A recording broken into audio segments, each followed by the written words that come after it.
Are you ready to embrace the best version of yourself? I'm Jen Helliwell, design and fashion creator, and I am on a mission to inspire, motivate, and uplift women to be just that through my platform and podcast, This Girl Can Talk. Hey, fabulous friends. Welcome back to This Girl Can Talk. And can you believe it?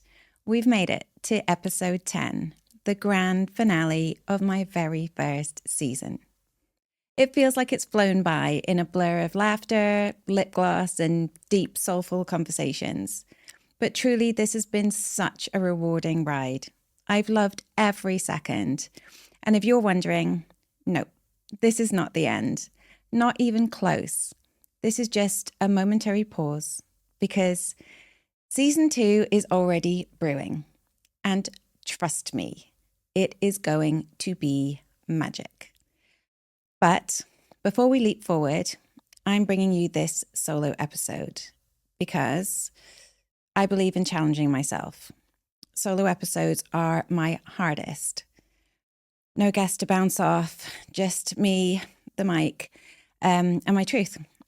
But you know what they say, feel the fear and do it anyway. So, where am I today? I'm feeling really proud. I've done it. I've created and completed a full season of something that totally terrified me, but also totally excited me all at once. I wasn't fearless when I started, far, far from it. I was still navigating some seriously tough personal hurdles, but I didn't wait until life was neatly packaged or my confidence was ready. I started in and amongst the mess, and that, my loves, is the whole point. You don't have to be fully healed to begin. I would beg the question, I guess, where or when are any of us fully healed? You just have to begin. I don't like to dwell on the past. I'm a big believer in forward motion and high vibrations, but today I'm making an exception because this first season, I mean, if I do say so myself, it deserves a proper moment. It's been a season of celebration, of soul work, healing and sisterhood, a space where extraordinary women have shared their real stories, not for applause, but to really empower others without ego, without agenda, just truth and love. It, I believe, has been so beautiful. So, if you will, grab a cup of something delicious or something a little stronger, whatever you fancy, and get cozy, and let's take a breath together. This is my heartfelt recap of season 1, the highs, the hurdles, and the, I suppose, hell yes moments that made it all unforgettable. Let's rewind and start at the beginning, the ride that has been the creation of my very own pod, This Girl Can Talk.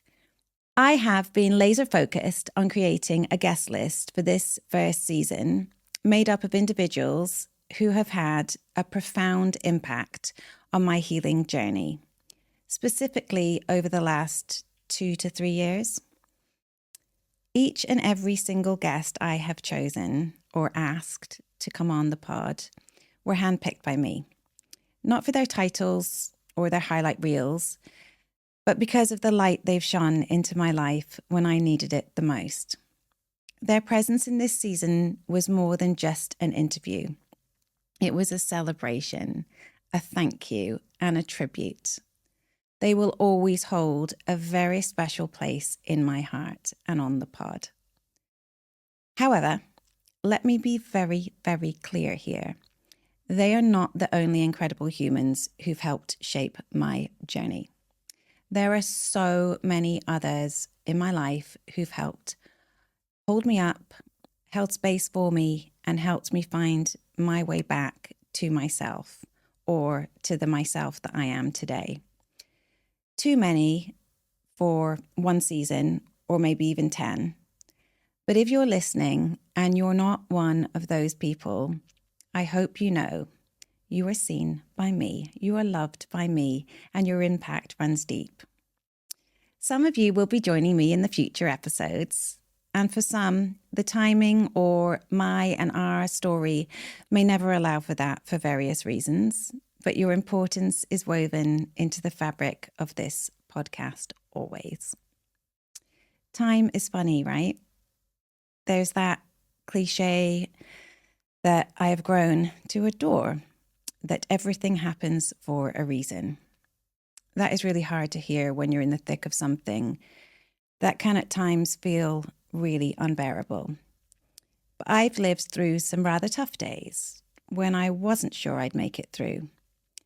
And I can promise you this, if you just breathe, keep going, that day where it all gets lighter will come.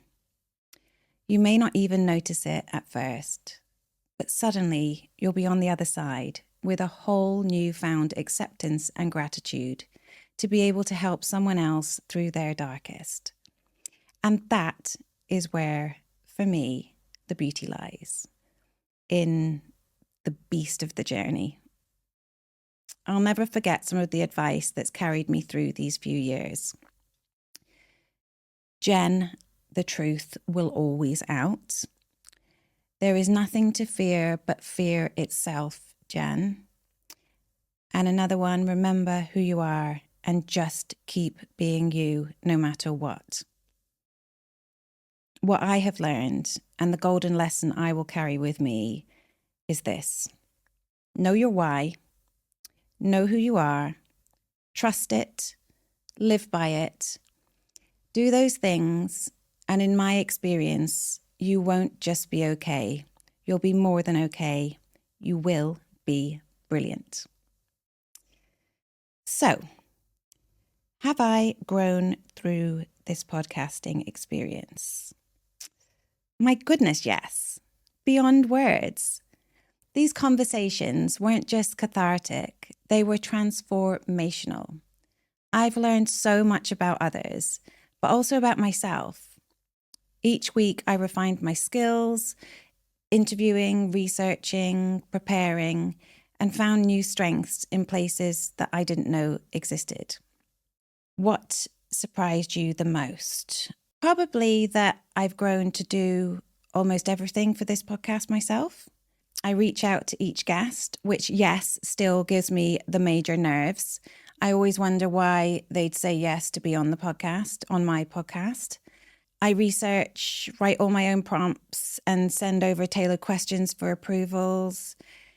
And even though it terrified me at first, I absolutely love it. I love it. That passion, it outweighs the fear every single time. There's a massive shout out to my fabulous editor, the ever divine Divine. Yes, that is her name. She absolutely lives up to it as well. She's been such a beautiful part of this journey. And now that my confidence has grown, I've started taking over things like choosing the clips from my episodes to make up the highlight reels and writing all the show notes, social captions, and managing the uploads. Me. I never thought I'd be able to do all that. But I guess when you really love something, you learn, and the learning kind of becomes part of the joy of the whole process. It hasn't always been glossy and glam. There's been plenty of, oh my God, I can't do this. I don't want to do this. I'm failing moments. My imposter syndrome, real, very real. And it still shows up an awful lot, especially when I think about promoting myself. Oh, I'll never forget my first branding photo shoot. Oh my goodness, that felt like a mountain I was never going to be able to climb. I was terrified, but that day I had the dream team. My photographer, Frankie, makeup artist, Maria, and hairstylist, Sarah. Huge shout outs to all three. Their details are going in the show notes because seriously, they're the ones you want in your corner if you're doing a photo shoot. I showed up with every detail styled. my props all handcrafted by me. I'd made my own little newspaper and flyers on Canva. And I had a vision. I poured my heart into it. But I'd done it all on my own. And even up until then, I felt like a total imposter. I was so overwhelmed. I was isolated and convinced that I was going to fail before I'd even launched. I was sort of like icking out at myself, and I was really embarrassed walking in with all my looks and props. I honestly felt like that awkward chubby girl at school again, so out of place. But then came the magic. I barely knew Frankie, who is now such a close friend, and had never met Maria or Sarah before. Yet they dove in like lifelong friends and hyped me up in ways I didn't know I needed. We laughed, we got creative, and Sarah even bought a leaf blower for the full glam effect. Honestly, they brought me back to life. That shoot was more than a shoot, more than a milestone. It sparked a whole new level of confidence. I never forgot it. And I love the photos. I love that I now have the confidence to say that I love those photos. And that's something I thought I'd never be able to say. If you're thinking about doing a photo shoot, do it. Don't worry about it. Don't overthink it. Get that dream team and do it. Honestly, it was a great start to what then has rolled out into this great experience. Okay, some raw truths. Promoting my own podcast still really terrifies me. I love and do scream from the rooftops about my guests, promote them, love it, love lifting others up. But when it comes to promoting myself, I shrink. Those old feelings resurface, the ones that told me I didn't deserve help or healing or even a seat at the table. I think I've spoken before about being admitted to treatment centres in the past for an eating disorder and feeling like I didn't even deserve to be there when I was at my sickest. That imposter feeling at pretty much everything in life, it's still in me.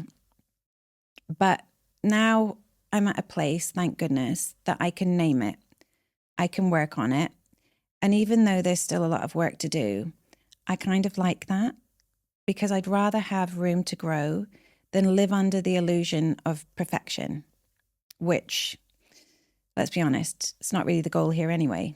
At least it's not for me. So the real behind the scenes is I have spoken about how much I adore doing this podcast, and that really is real. But in the spirit of transparency and staying on pod, I guess, I want to be honest about the parts I still find really challenging. So let's start with the big one. Seeing myself on camera. Wow. This is a really big deal for me. And say I'm vain, I don't believe I am. It just still is. My body issue battles run really, really deep. And this experience of being on camera pretty much for the first time, it has really stirred that pot. I still struggle badly with how strongly I dislike and criticize myself. And I have a lot of work to do on that. I have had to lean hard into my toolbox to keep those inner voices at bay. And some days I don't win that battle. It is a marathon, not a sprint, but I'm proud that I can talk about it now. That for me is growth. Okay, I've already touched on the nerve-wracking part, asking people to come on the podcast as guests. It's crazy. Even when, and most of them have been so far, my very dearest friends, the imposter syndrome kicks in hard. Why would they want to say yes? Why would they want to be on my podcast? I hardly have a following.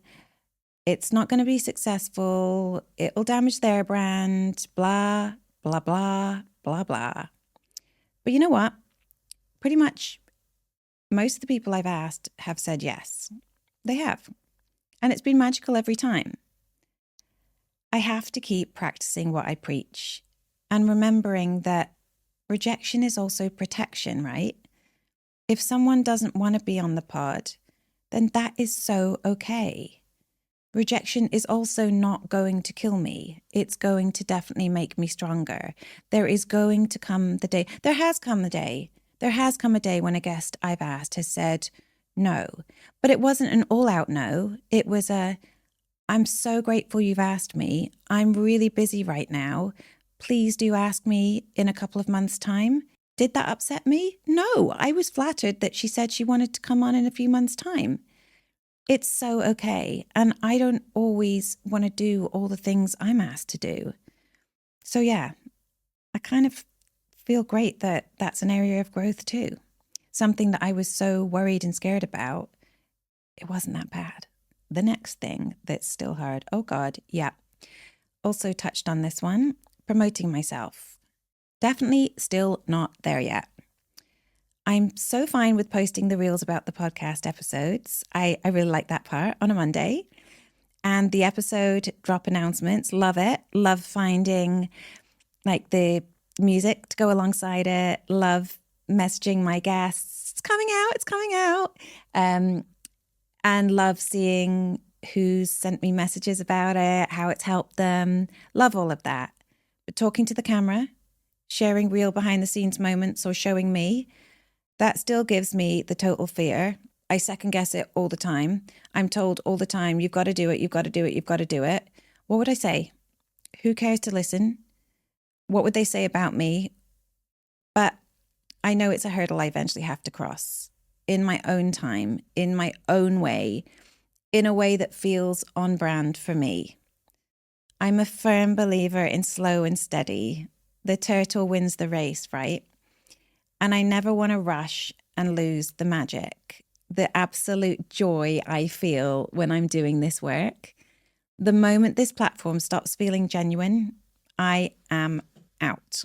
I think another one of the really hard things, and I've had a lot of encouragement, positive encouragement, but it's been the temptation to compare myself to others, other podcasters, about their numbers, their deals, their follower counts. There is a lot of pressure out there to be flashier or bigger, more marketable, like you need a sponsor, you need this, you need that. And it comes from good places, always. But I've had a long, hard think about this, and I've been so intentional from the word go about staying really honestly true to my why. This platform was never about fame or followers for me, and it never will be.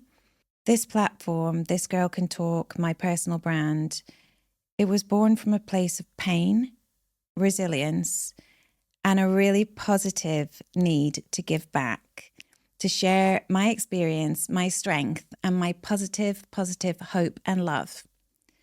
I want it to grow. Of course, I want it to grow, to help others, but I want that growth to be really real, heart-led, and organic. That's the only way I want this to grow. And as I said previously, when that stops, I stop. Okay, what has surprised me the most? How much I've loved every single blooming part of it. I literally remember the first day recording in the studio, and I was so nervous, but my biggest fear was not the recording, it was how I was going to feel when I left the studio. If I didn't love it, then that was my panic. It wasn't the right thing. And I came out of that studio buzzing. Literally, I was so excited. I was like messaging the WhatsApp groups, Kath, Raj, Kirst, Rach. I loved it. It was so good. Everyone, I was messaging all my friends, and my jaw was aching from smiling. So it's definitely how much I've loved this, how much I've grown. At the start, I told my branding team, Kelly, and my editor, Divine, I need a whole team around me. I can't do this. This is why I'm doing this. I've been so lonely in my career, and now creating this. I don't want to be on my own. I couldn't do it alone. But now I'm doing this. I still have Divine who edits. And again, shout out to Divine, to her, because she is everything. She's amazing. But even she tells me she prefers it when I chime in with my captions and real timings, because this brand is so personal to me. It's me through and through. That kind of ownership. I didn't think I'd get there so soon or ever. I'm kind of amazed by me. I've never, ever wanted to miss a week.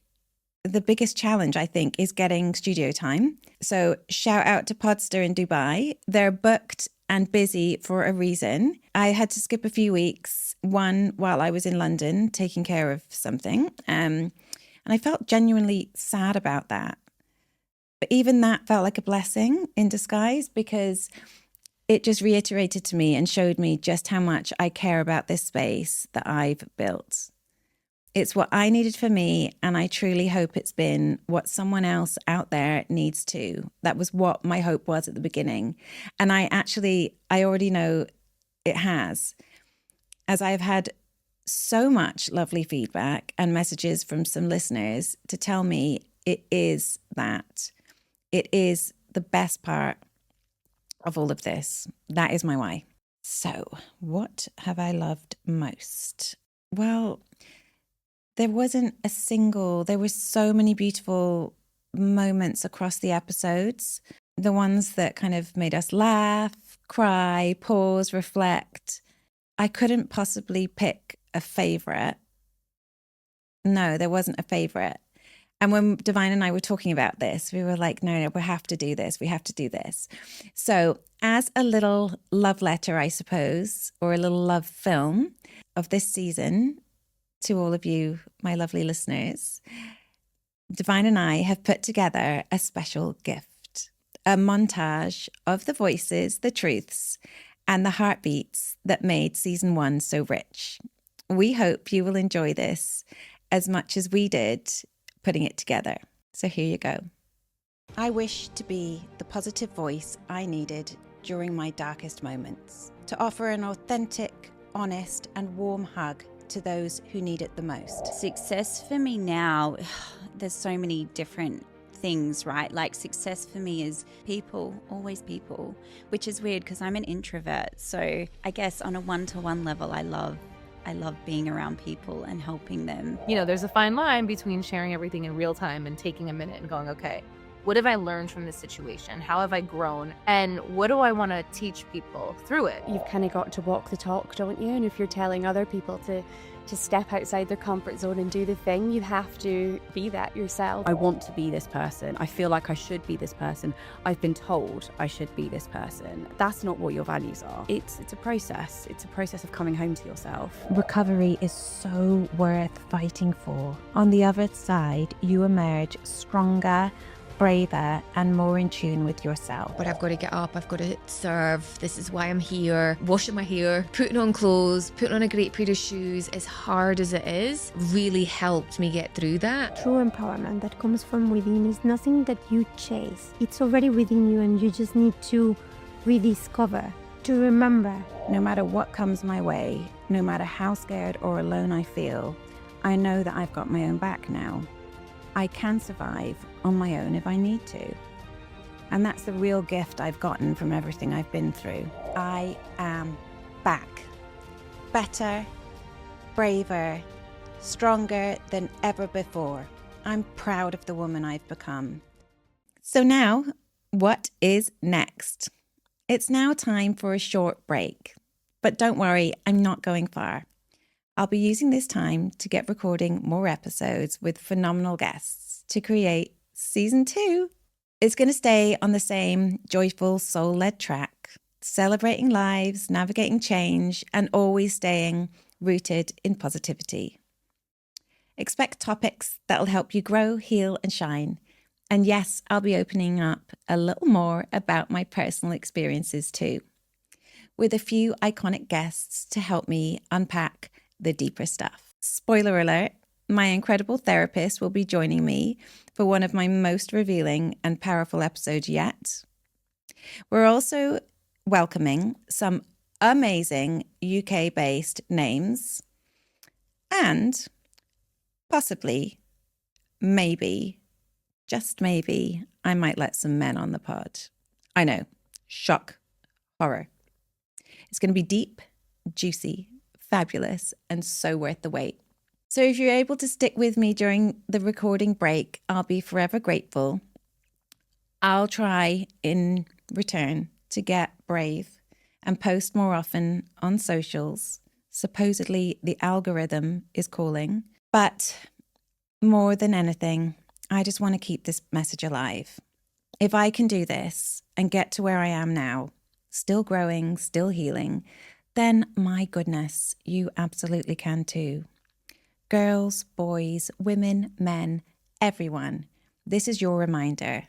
You are powerful, you are worthy, and more than enough. So my gorgeous listeners, this is not goodbye.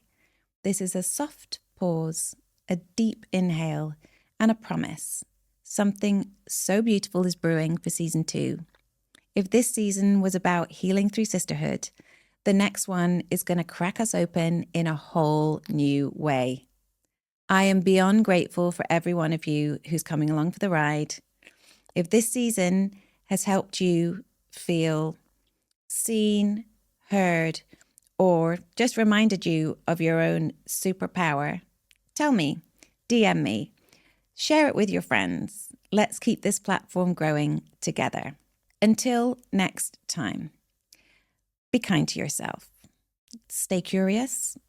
Celebrate your people.